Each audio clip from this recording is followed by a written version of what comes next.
देखिएगा आज की जो हमारी क्लास रहेगी BHDC 133, ठीक है। और इसमें हम लोग प्रीवियस ईयर का जो आपका क्वेश्चन पेपर है इसको सोल्व करेंगे, ठीक है। इसमें जितने भी क्वेश्चन होंगे मैं सारे क्वेश्चन आपको सोल्व करके दिखाऊंगा। और पहला जो हमारा क्वेश्चन रहेगा, और ये आपकी सेकेंड ईयर की बुक रहने वाली है, एक चीज मैं आपको बता दूं, BHDC 133, और ये जून 2023 का क्वेश्चन पेपर है। इसी टाइप से हम लोग 4-5 साल के प्रीवियस ईयर के क्वेश्चन पेपर को यहां पर सोल्व कर रहे हैं, तो बहुत ही इंपॉर्टेंट रहने वाला। इसमें मैं जितने भी क्वेश्चन कराऊंगा वो आपके एग्जाम में रिपीट हो सकते हैं। देखिएगा BHDC 133 आधुनिक हिंदी कविता, ये आपकी बुक का नाम रहेगा। एग्जाम जो आपका होगा भाई वो मेरे 100 नंबर का होगा, जिसमें पास होने के लिए आपको कम से कम 35 नंबर चाहिए पास होने के लिए, ठीक है। एग्जाम जो आपका रहेगा 3 घंटे का रहने वाला है, ठीक है। अब देखो नोट्स को पढ़ना काफी इंपॉर्टेंट होता। क्या लिखा है, कुल 5 प्रश्नों के उत्तर दीजिए। पहला प्रश्न क्या है, अनिवार्य है, यानी टोटल कितने हमको क्वेश्चन करने हैं, टोटल 5 क्वेश्चन करने रहते 5। और पहला जो क्वेश्चन होता जरूरी होता क्योंकि उसमें हमें संदर्भ सहित व्याख्या है। तो पहला क्वेश्चन से हम लोग इसको सोल्व मैं करवाने जा रहा हूं। पूरा क्वेश्चन पेपर मैं आपको सोल्व करवाऊंगा, इसलिए पूरी क्लास को, पूरी वीडियो को ध्यान से देखेंगे तो आपको एग्जाम में बहुत ही ज्यादा हेल्प मिलती है। तो देखिएगा पहला क्वेश्चन हमारा क्या रहेगा, निम्नलिखित काव्यांशों में से किन्हीं 3 की संदर्भ सहित व्याख्या कीजिए। देखो एक चीज मैं बताऊं ना, यहां पर जो आपको कितने की करनी है, 3 की संदर्भ सहित व्याख्या करनी है, ठीक है। टोटल अगर मैं बात करूं तो टोटल 5 कविता आएगी, ठीक है।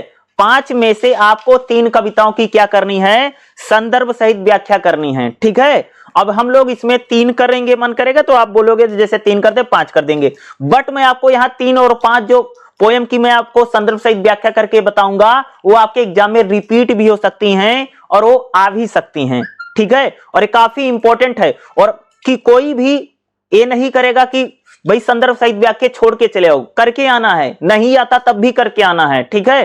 क्योंकि कुछ ना कुछ तो आपको मिल ही जाएगा, छोड़ करके नहीं आना है, क्योंकि काफी इंपॉर्टेंट है। क्योंकि 12 नंबर की एक संदर्भ सहित व्याख्या है, याद रखिएगा, और 3 करके आओगे तो 36 नंबर हो जाता है, ठीक है। तो देखिएगा पहली जो हमारी कविता क्या रहेगी, इसमें ध्यान से पढ़िएगा, क्या है, भीतर भीतर सब रस चूसे, हंस हंस के तन मन धस मूसे, जाहिर बतान में अति तेज, क्यों सखी सजना नहीं अंग्रेज। तो यहां पर अगर आप देखेंगे 4 लाइनें या कह सकते हैं 4 पंक्तियां कविताओं की लिख रखी हैं, और इसे हमको क्या करना है, इसकी संदर्भ सहित व्याख्या करना है। तो इसकी व्याख्या कैसे की जाएगी, चलिए मैं आप सबको इसको बताता हूं, ठीक है। इसके लिए अगर आप देखेंगे तो आपका एक बुक रहेगा भाई, बुक से मैं आपको बता रहा हूं, पेज नंबर 310 आपका रहेगा, ठीक है। पेज नंबर अगर आप लोग 310 पे आएंगे तो यहां पर देखो लिखा है ना, भीतर भीतर सब रस चूसे। अब देखो, अब इसको एग्जाम में कैसे लिखना हो मैं आपको बताता हूं। सबसे पहले आपको क्या लिखना है मैं आपको बता देता हूं। सबसे पहले आप लोग लिखिएगा, खास तौर से ऐसे लिखिएगा, जैसे मैं आपको बताऊं, ऐसे लिख देना भाई, संदर्भ, या आप लिख सकते हैं उदाहरण लिख सकते हो, संदर्भ लिख देना। आपको क्या करना, संदर्भ से पहले आपको एक लाइन लिखनी, जैसे आपको क्या लिखना भाई, भीतर भीतर, ऐसे लिख देना, भीतर भीतर, और भीतर भीतर लिया, फिर डॉट डॉट डॉट डॉट का लगा देना, और फिर लास्ट में लिख देना नहीं अंग्रेज। इसका मतलब हो जाता कि आप इस कविता की संदर्भ सहित व्याख्या करने जा रहे हैं। क्या लिखोगे, यानी आप लिखोगे, जैसे आप मान लो क्वेश्चन नंबर 1 है, ऊपर लिख दिया आपने क्वेश्चन नंबर 1, ठीक है। और फिर आप यहां पर लिख दो का, या पहला है तो लिखो, ब्लैक पेन से लिखना, भीतर भीतर डॉट डॉट डॉट नहीं अंग्रेज, इतना लिखना। और फिर हमको संदर्भ लिखना है, संदर्भ कहो चाहे उसको आप प्रसंग भी कह सकते हो।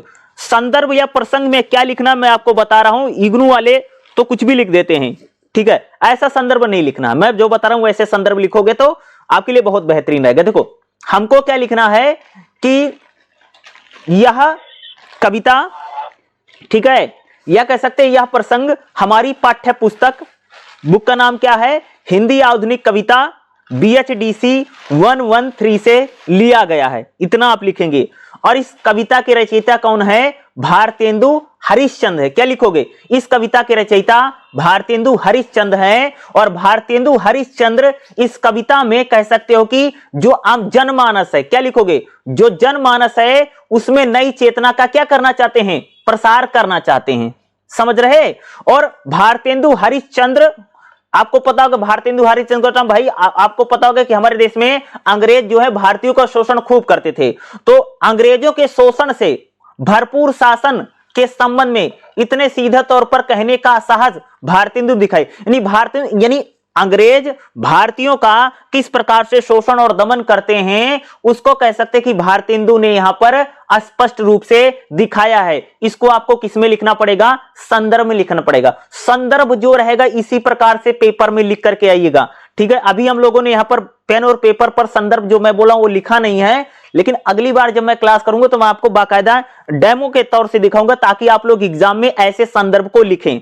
संदर्भ लिखने के बाद क्या लिखोगे, उसकी व्याख्या करोगे। तो व्याख्या इसमें कैसे करोगे, देखो इन्होंने बताया है कि ऊपर से अत्यंत भद्र और शालीन दिखाई देने वाले अंग्रेजों के लिए भारतेंदु ने नए जमाने की मुकरी यानी उन्हें चतुर कहा है। यानी कह सकते हो कि आप लोग बोलोगे कि इस कविता में भारतेंदु हरिश्चंद्र ने अंग्रेजों को चतुर और चालाक कहा है। यानी वो कहते हैं कि अंग्रेज जो है बहुत चतुर बहुत चालाक है, अंदर से अंदर ही अंदर वो हमारे देश को क्या कर रहे हैं, चूस रहे हैं, यानी लूट रहे हैं, खसूट रहे हैं, ठीक है। प्रत्यक्ष रूप से लच्छेदार भाषा में बोलने वाले अंग्रेज इस देश में जी भर के लूट रहे हैं। भारतेंदु इस कविता में कहते हैं कि जो अंग्रेज हैं अच्छी अच्छी बातें करते हैं, लच्छेदार बातें करते हैं, लेकिन वह अंग्रेज जो है इस देश को जी भर के लूट रहे हैं। छल कपट और धोखे से इस देश को कंगाल बना करके उन्हें धन धान से समृद्ध है। यानी भारतेंदु इस कविता में कहते हैं जो अंग्रेज हैं उन्होंने भारत को छल कपट से धोखे के साथ इस देश को लूट लिया है और उन्होंने भारत को कंगाल बना दिया है। और अंग्रेज जो है वो बहुत धन्य धान से समृद्ध है, यानी भैया पैसे वाले हो गए अंग्रेज। भारत को उन्हें हर स्तर पर, यानी भारतेंदु इस कविता में कहते हैं कि अंग्रेजों ने भारत को बहुत क्षति पहुंचाई है, बहुत हानि पहुंचाई है। अंग्रेजों ने भारत का लूट और दमन से त्रस्त है, भारतेंदु ने उसका खुलासा किया। यानी इन कविताओं में भारतेंदु हरिश्चंद्र कह रहे हैं कि अंग्रेजों ने इस भारत को लूटा है और वो बहुत चतुर हैं, बहुत चालाक हैं, लंबी लंबी अच्छी अच्छी या लच्छेदार भाषण वो लोग देते हैं, लेकिन अंग्रेजों ने इस देश को जी भर के लूटा है और वो लूटपाट करके यहां से खूब सारा रुपया पैसा लेकर के जा रहे हैं। इस कविता में वो कहना चाहते हैं, ठीक है। यानी व्याख्या करने के बाद हम लोगों को विशेष लिखना पड़ेगा। अब विशेष कैसे लिखोगे मैं बताने वाला हूं भाई। मेरे विशेष ना जैसे बुक में लिखा ना ऐसे विशेष मत लिखना, ठीक है, ऐसे नहीं लिखेंगे। विशेष को हमेशा पॉइंट में लिखना, जैसे 1 2 3 4 5 इस प्रकार से लिखना। पहले विशेष में लिखोगे कि भाषा सरल व सरस है, यानी भाषा जो इस कविता में है पहले लाइन में क्या भाई, भाषा सरल और सरस है। मैं सबसे आसान संदर्भ सहित व्याख्या करके बता रहा हूं। अगर आप लोग ऐसे समझोगे तो मैं कह सकता हूं संदर्भ सहित व्याख्या भी करना आपके लिए आसान हो जाएगा। व्याख्या आपको आनी चाहिए बस खाली। अब दूसरा क्या लिखोगे, भारतेंदु ने अंग्रेजी शासन का खुलासा किया है, लिख देना। तीसरा आप लोग सकते हैं कि यहां पर भारतेंदु हरिश्चंद्र जो है उन्होंने कह सकते हो कि अतिशोक्ति अलंकार, यानी बढ़ चढ़ करके कह सकते हो बातें कह रहे हैं, ठीक है, जैसे बहुत सारी बातें कहते हैं। तीसरी लाइन में कह सकते हो कि यहां पर अलंकारों का प्रयोग किया गया है, सरल भाषा का प्रयोग किया है, आम जनमानस की समस्याओं को उठाने का प्रयास यहां पर भारतेंदु ने किया है। आप लोग क्या करेंगे, इसको विशेष में लिखेंगे, ठीक है। अब जैसे इन्होंने बुक में भी विशेष लिख रखा, लेकिन तो इन्होंने लाइनों में लिख दिया, ऐसे मत लिखना। विशेष विशेष को हमेशा पॉइंट बना के लिखना, जैसे 1 2 3 4 5 जिसे यानी नंबर डाल करके पॉइंटों में लिखोगे। विशेष हमेशा पॉइंट जो पॉइंट में बना करके आपको विशेष लिखना है। जैसे मैंने आपको संदर्भ सहित व्याख्या बताई है करने के लिए, आपको ऐसे ही संदर्भ सहित व्याख्या करके आनी है। अगर आप लोग ऐसे करेंगे तो मैं सच में कह सकता हूं कि आपको अच्छे ही मार्क्स इग्नू के एग्जाम में मिलेंगे, ठीक है। चलिए अगली कविता देखते हैं, अगली पोएम देखते हैं, ठीक है। अगली जो हमारी पोएम क्या रहेगी, देखो क्या है भाई, इसकी भी हमें संदर्भ सहित व्याख्या करनी। जैसे मैंने आपको पहले बताया का जो था, मैंने आपको पहली पोएम कर ली। टोटल इसमें 5 दे रखी हैं, 5 में से हम लोगों को 3 करनी है एग्जाम के पॉइंट ऑफ व्यू से। 3 तो हम लोग करेंगे। तो देखिएगा हम दूसरे हम लोग ने क्या लिखा है, सिद्ध हेतु स्वामी गए यह गौरव की बात, पर चोरी चोरी गए यह बड़ा व्योघात। सखी वह मुझसे कह कर के जाते, कह तो क्या मुझको वह अपनी पथ बाधा ही पाते। इसको हमको क्या करना, इसकी संदर्भ सहित व्याख्या करनी है। और ये आपको कहां पर मिलेगा, तो इसके लिए आप लोग आ जाइएगा, मैं आपको बता देता हूं पेज नंबर, ये आपका रहेगा भैया 321 पे आ जाओ। इग्नू की जो बुक है पेज नंबर 321 पे आएंगे तो आपको देखो यहां पर मिल जाएगी। ये मैथिली शरण गुप्त की कविता है, मैं आपको पहले बता दूं किसकी कविता है, मैथिली शरण गुप्त जी की ये कविता है। और कविता का नाम है भाई मेरे यशोधरा। यशोधरा एक कविता में से लिया गया है। सिद्ध हेतु स्वामी गए यह गौरव की बात, पर चोरी चोरी गए यह बड़ा व्यवघात, सखी वह मुझसे कह करके जाते, कहे तो क्या मुझको अपनी ही पद बाधा पाते। तो ये रहेगा। सबसे पहले इसका हम लोग क्या लिखेंगे, इसका संदर्भ लिखेंगे। आप जैसे बता रहा हूं, लिखो क्या लिखेंगे, संदर्भ। संदर्भ में क्या लिखोगे, संदर्भ लिखोगे जो मैं बता रहा हूं इतना लिखोगे, लिखोगे सिद्ध हेतु स्वामी, इतना लिख देना, 3 वर्ड लिखना, सिद्ध हेतु स्वामी। फिर क्या लिखोगे, dot dot dot, black pen से लिखना, डॉट डॉट कर दिया।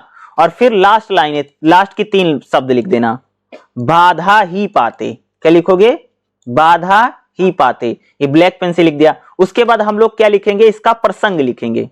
ठीक है, अब प्रसंग में क्या लिखोगे मैं बता देता हूं, जैसे प्रसंग बता रहा हूं याद रखना।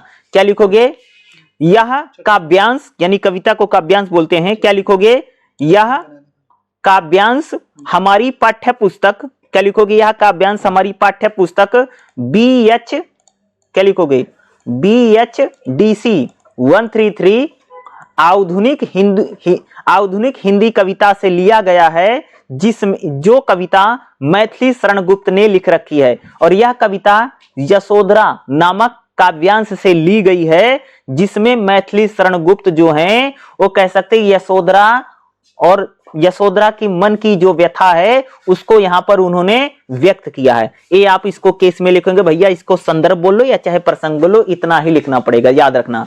अब हम लोग इसको व्याख्या कर पढ़ेंगे। व्याख्या में सबसे पहले मैं बता दूं, ये जो कविता है आप सबको पता होगा कि जो सिद्धार्थ हैं, जो आगे चल करके महात्मा बुद्ध बने हैं, वो एक राजा के बेटे हैं। उनकी शादी भी हो चुकी, उनकी पत्नी भी है, उनका एक बेटा है। लेकिन जो सिद्धार्थ हैं, कह सकते हैं कि भाई वो ईश्वर की तलाश में, भगवान की खोज में, एक दिन वो क्या करते हैं, अपना घर छोड़ करके चले जाते हैं और रात्रि में चले जाते हैं।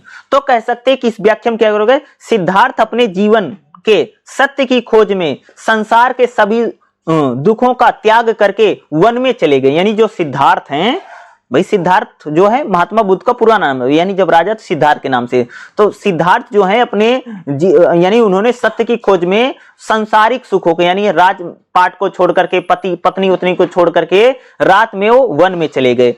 जन कल्याण हेतु, वो जो है भाई जनता का कल्याण हो, ईश्वर की खोज है, इसके लिए वो चले गए थे। परंतु कह सकते उनकी पत्नी जो है, यानी सिद्धार्थ की जो पत्नी है उनका नाम है यशोधरा, वो कह रही कि अपनी सखी से कह रही, हे सखी, अगर उनके जो पति हैं छुपकर क्यों चले गए, यह उनके लिए बड़ी दुख की बात है। यशोधरा कहती है कि वो छुपकर क्यों चले गए, अगर वह छुपकर नहीं जाते, अगर मुझसे बता देते तो मैं उनके रास्ते में कांटा नहीं बनती है। नहीं कि सिद्धार्थ अगर जंगल में जा रहे थे और भगवान की तपस्या करने जा रहे, साधु बनने जा रहे, तो मैं उनको रोक लेती, मैं उनको मना कर देती। मैं ऐसा बिल्कुल नहीं कहती, बल्कि मैं उनके मार्ग में, यानी उनके रास्ते में बाधा नहीं बनती, यानी रुकावट नहीं, प्रॉब्लम नहीं खड़ी करती, बल्कि मैं तो उनका सहयोग करती, बल्कि मैं तो उनके साथ कष्ट को सहती। ये कौन कह रहा है, ये सिद्धार्थ की पत्नी यशोधरा कह रही। सिद्धार्थ कौन है, जो महात्मा बुद्ध हैं। भाई महात्मा बुद्ध का पूरा नाम सिद्धार्थ है, और जब जाकर के उन्होंने तपस्या की ज्ञान प्राप्त कर लिया तब वो महात्मा बुद्ध कहले हैं। तो महात्मा यानी सिद्धार्थ यानी यशोधरा की जो कविता है, और इसके पोइट कौन है, मैथिली शरण गुप्त हैं। आप इसको किस में लिखेंगे भैया, मेरे व्याख्या में लिखोगे, ठीक है। उसके बाद हम लोग क्या देखो, विशेष हमेशा ना पॉइंट में लिखा जाता। देखो इन्होंने पॉइंट में विशेष लिखा, जैसे 1 2 3, ऐसे आप लोग 4 5 भी लिख देना। टोटल 5 तो विशेष जरूर लिखो। पहले विशेष में लिखो, भाषा सरल व सरस है, ठीक है। संस्कृत के शब्दों का प्रयोग किया, क्योंकि मैथिली शरण गुप्त संस्कृत भाषा का प्रयोग करते हैं। साथ साथ आप कह सकते हैं कि ब्रज भाषा का प्रयोग है, ये भी लिख सकते हो, ठीक है। इतना लिख दिया। उस तीसरे में क्या लिखोगे कि इन पंक्तियों में जो है वो यशोधरा अपने मन की व्यथा को बता रही हैं। उनको बड़ा दुख है कि जो सिद्धार्थ हैं वो बिना बताए घर से चले गए हैं, अगर बता देते तो भी उनको मदद करती। यानी फिर लिखोगे कि इन पंक्तियों में तत्सम शब्दों का प्रयोग किया गया है, ऐसे लिख सकते हो। खड़ी बोली का भी प्रयोग मिला है। 5वां लिख दोगे, अनुप्रास अलंकार का भी प्रयोग इसमें मिला है। तो इसको आपको क्या लिखना, विशेष में लिखना। विशेष बड़ा इंपॉर्टेंट होता है। इस प्रकार से आपको क्या करनी है, इसकी पूरी संदर्भ सहित व्याख्या करनी है। संदर्भ सहित व्याख्या बड़ी इंपॉर्टेंट होती है। अगर आप लोगों को अच्छे से करना आ जाएगा ना, तो एग्जाम में मैं कह सकता हूं कि आपको सच में अच्छे खासे नंबर आपको देखने को मिलेगा। और एक संदर्भ सहित व्याख्या कितने नंबर की भाई मेरे, 12 नंबर की है। तो एक संदर्भ सहित व्याख्या को कम से कम 2 पेज तो जरूर करना है। एक पेज का मतलब जैसे एक पन्ना होता है आगे पीछे, तो आगे एक पीछे 2, इस हिसाब से इतना तो जरूर लिखेगा संदर्भ सहित व्याख्या के लिए, क्योंकि 12 नंबर का सवाल होता, ताकि आपको ज्यादा से ज्यादा मार्क्स भी इसमें मिल सके। ठीक है, चलिए अगली इसमें जो पोयम हम लोग उसको करते हैं। देखिएगा अगली जो पोयम रहेगी, दूसरी पोयम तो हम लोग आपको बता दी है।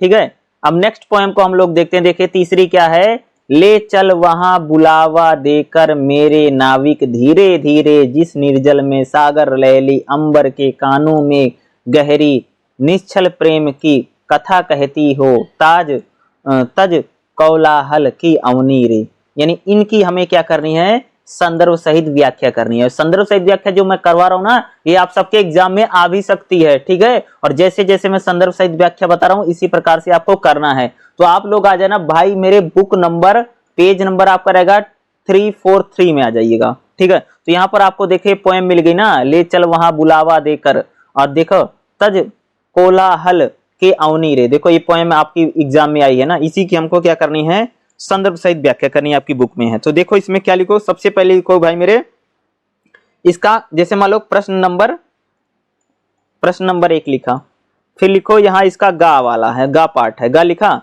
तो इसमें लिख दो सबसे पहले लिखो भाई संदर्भ लिख दिया। फिर उसके बाद यहाँ ब्लैक पेन से लिखना, जैसे पेज यहीं रहेगा, इसी के आगे लिखना ले चल, लिखो यहाँ लिख देना ले चल वहां, इतना लिख दे ले चल वहां, फिर डॉट डॉट डॉट डॉट कर देना, और फिर कर देना अवनी रे। क्या कर देना, अवनी रे।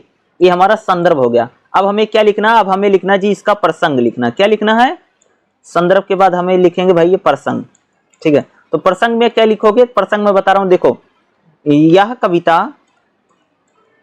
कविता हमारी पाठ्य पुस्तक, ठीक है, BHDC 113 हिंदी आधुनिक कविता से लिया गया है।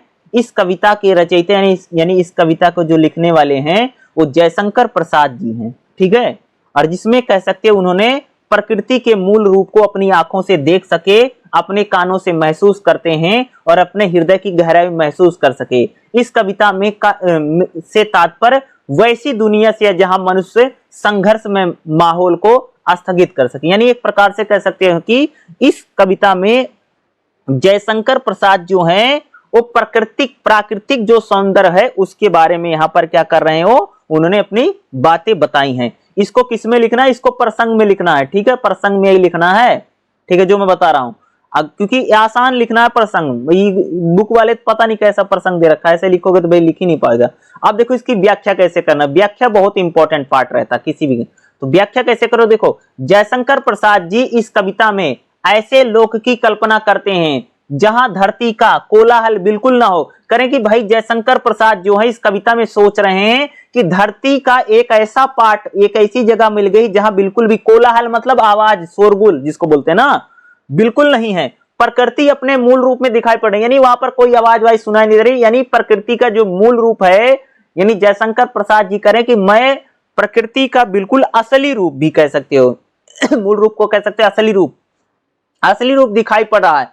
प्रकृति का यह रूप हमारी अनुभूतियों को विस्तार देता है। यानी जयशंकर प्रसाद जी कहते हैं प्रकृति का जो यह रूप है उनकी क्या कर रहा है, उनकी जो अनुभूतियां हैं यानी उन्होंने जो महसूस किया उनको विस्तार देता है ताकि हम अपने स्वाभाविक रूप के नजदीक पहुंच सके। ठीक है, प्रकृति मगर यह जगह होगी कहां, प्रसाद ने वह जगह तो ठीक नहीं बताई, मगर उनके जगह के लक्ष्यों के बारे में बताया है कि नाविक यानी नाव चलाने वाले को आत्मीयता पूर्वक कहा कि उस जगह पर ले चलो। यह नाविक कौन है, प्रसाद ने अपना तो प्रकट कहते हे मेरे नाविक, छायावाद की प्रवृत्तियों को ध्यान में रख प्राय यही निष्कर्ष निकाला जा सकता है यह नाविक हम सब हैं। यानी नाविक किसको बोला, यानी हम सब लोगों को बोल रहा है कि भैया कि हमको एक ऐसी प्रकृति में जाना, एक ऐसे नेचर में जाना है जहां पर प्रकृति या जो नेचर है वो अपने मूल आकार में, और देखो प्रकृति जैसे थी वैसे हमको नहीं मिलती ना, तो कि यहां पर कह सकते हैं कि प्रकृति के जो मूल आकार उसकी बात कर रहे हैं कि जहां पर किसी प्रकार का कोलाहल ना हो, जहां पर प्रकृति हमको मूल रूप से दिखाई दे रही है। यानी इसमें कह सकते हो कि जयशंकर प्रसाद जी जो हैं वो प्रकृति के मूल रूप की बात कर रहे हैं। यानी हमें ये ऐसी जगह जानी चाहिए जहां प्रकृति मूल रूप में है, ताकि हमारे आत्मा को शांति मिल सके और हमें आत्मीय यानी अपनी प्रकृति लगे। इस प्रकार के प्राकृतिक सौंदर्य के बारे में कह सकते हो कि यहां पर जयशंकर प्रसाद जी ने यहां पर इसका वर्णन किया है। ठीक है, इसकी आप क्या लिख सकते हैं भाई, इसकी संदर्भ सहित व्याख्या है। इसी प्रकार से इसकी संदर्भ सहित व्याख्या को हम लोग यहां पर करेंगे। उसके बाद इसका विशेष कैसे लिखोगे, विशेष क्योंकि बहुत इंपॉर्टेंट होता, कभी भी पेपर में अगर आप लोग संदर्भ सहित व्याख्या कर रहे हैं तो विशेष लिखना जरूरी है। तो विशेष में क्या लिख, सबसे पहले लिख देना, पहला इजी बता देता हूं, भाषा सरल और सरस है। भाई कोई भी संदर्भ सहित व्याख्या करो सभी में इस लाइन को चिपका सकते हो, भाषा सरल और सरस है। दूसरा क्या आप लिख सकते हो कि अलंकारों का प्रयोग किया गया है, ये बहुत आसान है, इसको लगा सकते हो। तीसरा आप लोग क्या कह सकते हो कि छंदों का प्रयोग किया गया, 3 हो गए विशेष। फिर उसमें कह सकते हो कि इन कविताओं में प्रकृति सौंदर्य के बारे में कवि कह रहा है, 4थी लाइन हो गई। 5वीं लाइन में कह सकते हो कि इन कविताओं के जरिए जो कवि है वो प्रकृति सौंदर्य को पाना चाहता है और कहता कि हम लोगों को ऐसे प्रकृति सौंदर्य में जाना चाहिए जहां पर किसी प्रकार का शोर शराबा ना हो। तो इस प्रकार से आप लोग इसका क्या विशेष लिख सकते हो। विशेष हमेशा आप लोग पॉइंट बना के लिखना, 1 2 3 4 5 इस प्रकार के अगर आप लोग विशेष बना करके लिखेंगे तो मैं 100% कह सकता हूं कि एग्जाम में आपको ना ज्यादा मार्क्स मिलेगा। समझ रहे हो, ज्यादा से ज्यादा जो मार्क्स हैं, ज्यादा से ज्यादा नंबर हैं वो आपको मिलने की यहाँ जो संभावना रहेगी वो खास तौर से कह सकते हो भाई मेरे सच में बढ़ जाएगी और आपको ज्यादा नंबर एग्जाम में यहाँ पर मिल सकता है। चलिए हम लोग अगली पोएम कर लेते हैं। 3 पोएम तो हो गई, अब चलिए हम लोग इसकी पोएम या फिर इसके हम लोग क्वेश्चन कर लेते हैं। ठीक है, ओके। देखिएगा जो 3 पोएम आपको करवानी थी, 3 कविताओं की जो संदर्भ सहित व्याख्या करनी थी, जिसे आप सबको पता हो गया क्वेश्चन पेपर सोल्व कर रहे हैं, 3 संदर्भ सहित व्याख्या तो मैंने आपको करवा दी। अब टोटल क्वेश्चन पेपर में तो 5 आएंगी जिसमें से आपको 3 संदर्भ सहित व्याख्या करनी है। 3 संदर्भ सहित व्याख्या करने के बाद हम लोगों को 4 क्वेश्चन करने हैं। तो 4 क्वेश्चन अगर बात करूं तो दूसरा क्वेश्चन, तीसरा, चौथा, 5वां क्वेश्चन, 6, 7, 8, 9 यानी टोटल अगर मैं बात करूं तो 8 क्वेश्चन। 8 में से हमें 4 क्वेश्चंस भी करने होते हैं। ठीक है, तो हम लोग सबसे पहले दूसरा क्वेश्चन करते हैं। ठीक है, क्योंकि ये इंपॉर्टेंट क्वेश्चन रहेगा। दूसरा क्वेश्चन देखो क्या है, भारतेंदु युगीन हिंदी काव्य के विकास पर प्रकाश डालिए। अरे कितने नंबर का है, 16 नंबर का क्वेश्चन है। ठीक है, और 16 नंबर का जो भी क्वेश्चन होता है उसको लिखने के लिए कम से कम 4 पेज तो जरूर लिखेगा।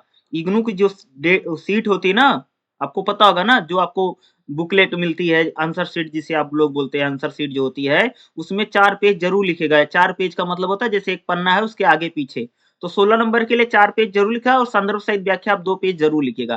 तो दूसरा क्वेश्चन जो आपका रहेगा पहले चैप्टर में ही है, भारतेंदु युगीन हिंदी काव्य के विकास पर प्रकाश डालिए। और इस क्वेश्चन को एग्जाम में कैसे लिखना चलिए वो भी मैं आपको बताता हूँ। ठीक है, इसमें बाकी 4 क्वेश्चन भी कैसे लिखना है क्योंकि ये इंपॉर्टेंट क्वेश्चन है, ये आ भी सकता है। देखिएगा इस क्वेश्चन को आप लोग कैसे एग्जाम में लिखेंगे। सबसे पहले देखो क्वेश्चन को सबसे पहले मान लीजिए जैसे क्वेश्चन नंबर 2 है तो आप सबसे पहले पेपर शीट में लिखना क्वेश्चन नंबर या प्रश्नोत्तर नंबर 2 ऐसे लिख लेना। ठीक है, और क्वेश्चन को जब हम शुरू करते हैं सबसे पहले आप लोग इसका इंट्रोडक्शन या इसका हम लोग लिखते हैं भाई मेरी भूमिका। तो भूमिका में आपको क्या लिखना है वो मैं आपको सबसे पहले बता। देखिएगा काव्य की दृष्टि से भारतेंदु युग क्रांति का युग है। क्या करें हैं, अगर हम कविताओं की बात करें, कविता की बात करें तो कविताओं के लिहाज से कह सकते हैं कि भाई मेरे जो काव्य की दृष्टि से भारतेंदु का जो युग रहा वो क्रांति का युग कहा जाता है। ठीक है, इस समय एक और प्राचीन काव्य की धारा प्रचुर रहा तो दूसरी ओर नई काव्य धारा की शुरुआत की गई। यानी कहने का मतलब क्या कि भारतेंदु युग की जब शुरुआत हुई तो उस समय जो काव्य है उसकी धारा में एक नया परिवर्तन आया।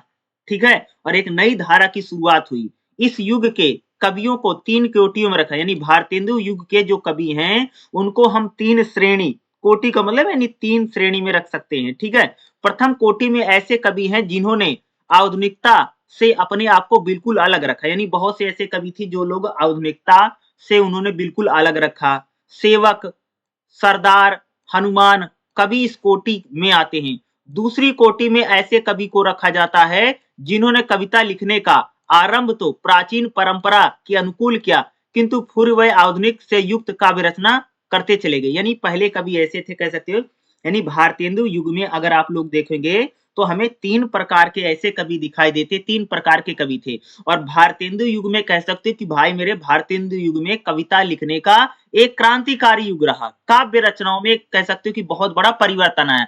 भारतेंदु युग में पहले ऐसे कवि आते थे जो बिल्कुल कह सकते आधुनिकता से अलग लिखते थे, आधुनिकता से हट करके क्या करते थे, वो कविताओं का लेखन करते थे।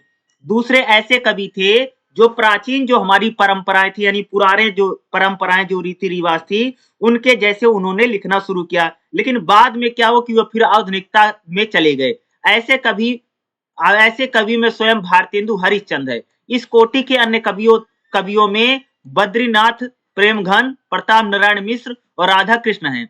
तीसरी कोटि में ऐसे कवि आते हैं जिन्होंने अवचरणीय ढंग से काव्य रचनाएं कि इसमें बाल मुकुंद गुप्त का नाम प्रथम है। यानी तीसरे ऐसे कवि आते हैं जिन्होंने नए ढंग से या नई तरीके से कविताओं को लिखने का काम किया। तत्कालीन हिंदी काव्य को नई दिशा प्रदान करने का काम भारतेंदु ने किया। यानी कह सकते हैं कि हिंदी काव्य को कह सकते हैं कि नई दिशा प्रदान करने का जो सबसे अच्छा काम किया है वो भारतेंदु ने किया है। और भारतेंदु के बाद अगर बात करूं तो भारतेंदु के बाद देखो, भारतेंदु ने कह सकते हैं कि हिंदी काव्य में एक उन्होंने बहुत अच्छा योगदान दिया, एक अच्छा काम किया। और भारतेंदु ने कह सकते हैं कि हिंदी काव्य को बढ़ाने में अपनी महत्वपूर्ण भूमिका ने। भारतेंदु के बाद अगर आप बात करेंगे तो बद्रीनाथ, प्रेमघन, राधा चरण गोस्वामी, प्रताप नारायण मिश्र और राधा दास इनमें से प्रमुख हैं। यानी भारतेंदु ने तो हिंदी काव्य में तो अपना काम किया, लेकिन उसके बाद अगर आप बात करेंगे दूसरे जो कवि, उनका नाम है पंडित बद्रीनाथ चौधरी। इनको प्रेमाघन के नाम से भी जाना जाता है। देखिएगा, पंडित बद्री नारायण चौधरी का जन्म सन 1942 में जिला गोंडा के दोस्तपुर गांव में हुआ है।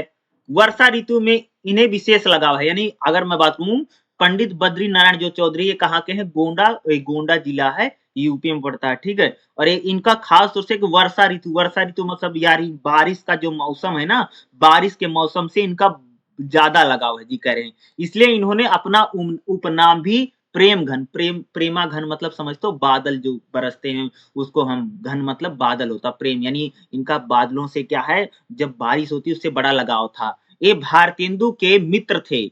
भारतेंदु ने विपुल साहित्य की रचना की। भारतेंदु द्वारा आरंभ किए गए कार्यों को, यानी कह सकते हैं कि भारतेंदु के एक बहुत ही अच्छे दोस्तों में कह सकते हो कि पंडित बद्री नारायण चौधरी हैं। और पंडित जो बद्री नारायण चौधरी हैं, इन्होंने भारतेंदु के जो कविताएं थी उसको आगे बढ़ाने में इन्होंने महत्वपूर्ण भूमिका निभाई। और पंडित बद्रीनाथ जो नारायण चौधरी हैं, ये भारतेंदु के दोस्त तो हैं ही, लेकिन साथ में कह सकते हैं कि हिंदी साहित्य में और हिंदी कविताओं को बढ़ाने में भारतेंदु के बाद इनका एक बड़ा नाम है। जिस प्रकार भारतेंदु ने साहित्य गतिविधि को बढ़ाने के लिए तदीय समाज की स्थापना की, उसी प्रकार प्रेमघन जी ने कह सकते हैं सधम समाज और रसिक समाज के, भारतेंदु ने हिंदी साहित्य को बढ़ाने में कह सकते हैं जिस प्रकार भारतेंदु ने तदीय समाज की स्थापना की, उसी प्रकार से पंडित बद्री नारायण चौधरी ने कह सकते हैं रसिक समाज, नाम याद रखना, रसिक समाज की स्थापना की। जिस प्रकार भारतेंदु ने कविता वाचन, हरिश्चंद्र मैगजीन तथा बाला मोधनी पत्रिकाएं निकाली, उसी प्रकार इन्होंने भी साहित्य सेवाओं का उद्देश्य इन्होंने आनंद कदम्बरी मासिक पत्रिका और नगर नीरद साप्ताहिक पत्रिका को निकाला। यानी आप लोग कह सकते हो कि हिंदी काव्य को बढ़ाने में या हिंदी काव्य के योगदान में भारतेंदु के बाद जो दूसरा बड़ा नाम है वो पंडित बद्री नारायण चौधरी हैं, जिन्होंने हिंदी साहित्य को बढ़ाने में भारतेंदु के जैसे ही उन्होंने कह सकते हो कि शास्त्रीय समाजों की स्थापना की और कई प्रकार की मासिक या साप्ताहिक पत्रिकाओं को निकाल करके कह सकते हो कि इन्होंने भारतेंदु के ही स्वरूप हिंदी काव्य में इन्होंने बेहतर योगदान दिया, आप लोग कह सकते हो। ठीक है, कौन?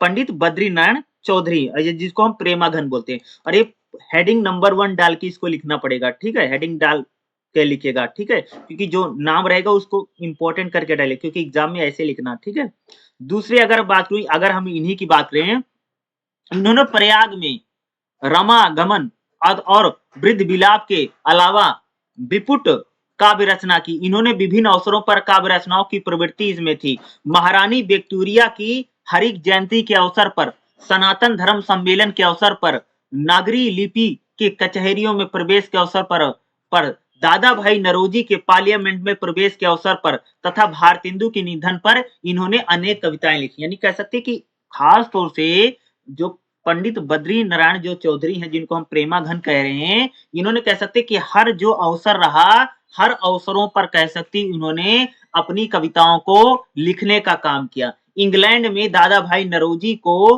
काला कह करके मजाक उड़ा गया, तो उस समय प्रेमाघन बहुत ही गुस्से में रहते उन्होंने अपनी कविताओं को लिखा है। यानी कह सकते कि जो प्रेमाघन है वो कह सकते हो कि भारतेंदु के बाद एक बड़ा नाम है, जो हिंदी साहित्य में एक बड़ा नाम आया। जो उनके दोस्त भी हैं, कह सकते हैं कि उनके स्वरूप ही वो भी क्या करते थे, कविताएं लिखते थे। हर एक अवसरों पर इन्होंने कविताओं को लिखने का काम किया। ठीक है, चाहे उस समय के अंग्रेजी सरकार हो या अंग्रेजी शासन हो, उन सभी को हर यानी लगभग सभी विषयों पर, चाहे वो राजभक्ति का विषय हो, चाहे वो देशभक्ति का विषय हो, या हर एक विषयों को लेकर के कह सकते हो कि प्रेमाघन ने भारतेंदु की स्वरूप ही हिंदी साहित्य में कविताओं में लिखने की एक बड़ी भूमिका निभाई। दूसरे जो नाम है कह सकते हो भाई, उसका नाम जैसे जैसे मैंने आपको बोला ना, इन्होंने राजभक्ति में लिखा। राजभक्ति में अगर आप देखोगे, मंगल दशा, हार्दिक, भारत बधाई, ठीक है, इनकी कविताएं हैं।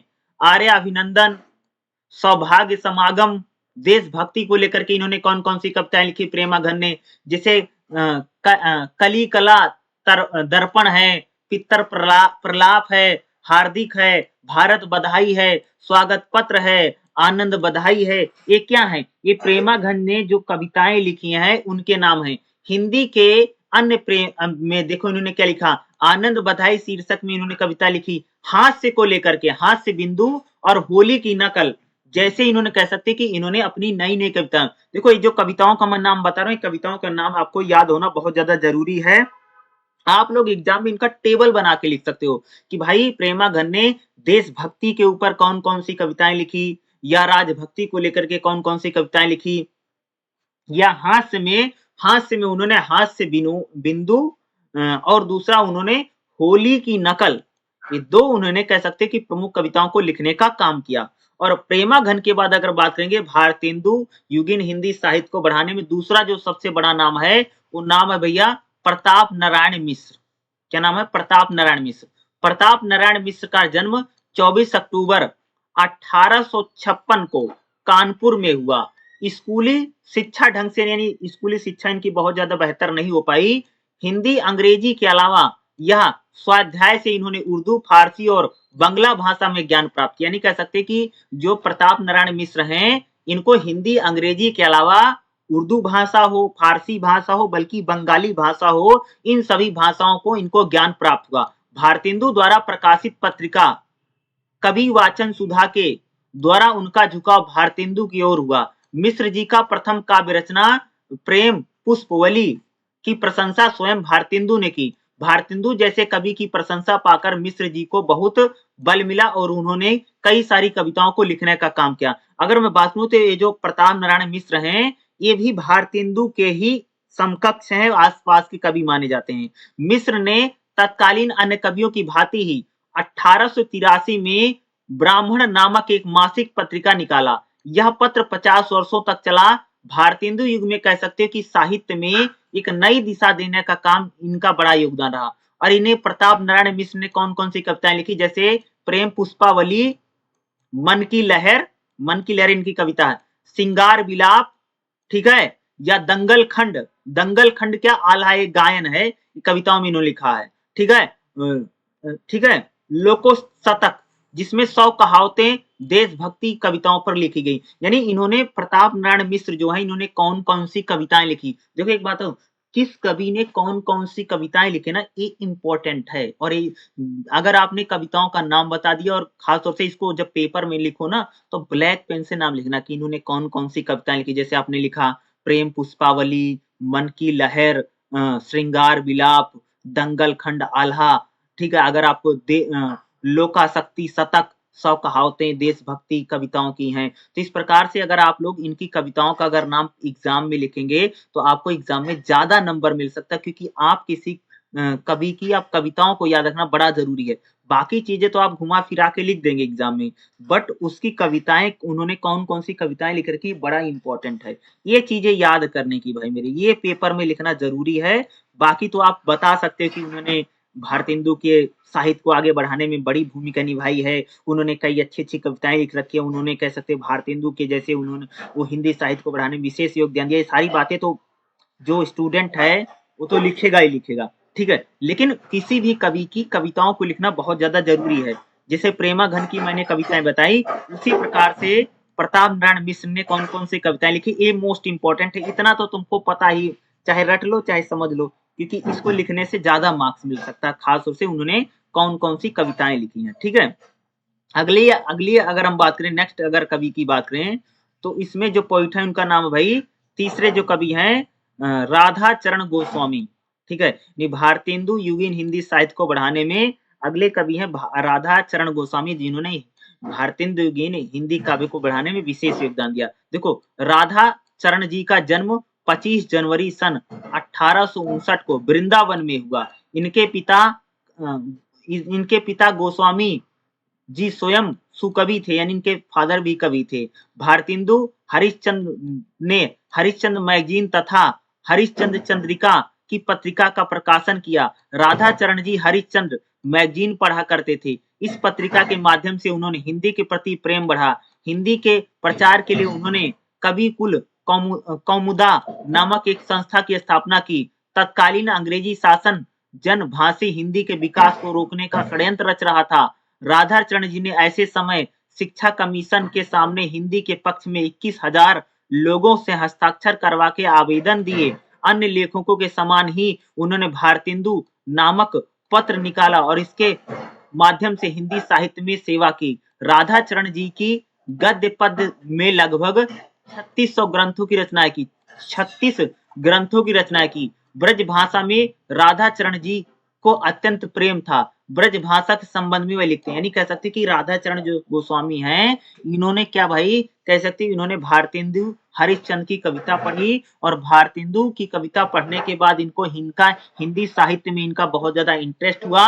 तब कह सकते हिंदी साहित्य को बढ़ाने में इन्होंने बड़ा योगदान दिया। और अंग्रेजी सरकार, अंग्रेज जो जिस प्रकार से हिंदी को पीछे ले जाया, हिंदी को बढ़ाने में अंग्रेजों का उतना योगदान नहीं रहा, या अंग्रेज तमाम तरह के षड्यंत्र रच करके या चीजें कर करके हिंदी को रोकने का प्रयास करते थे।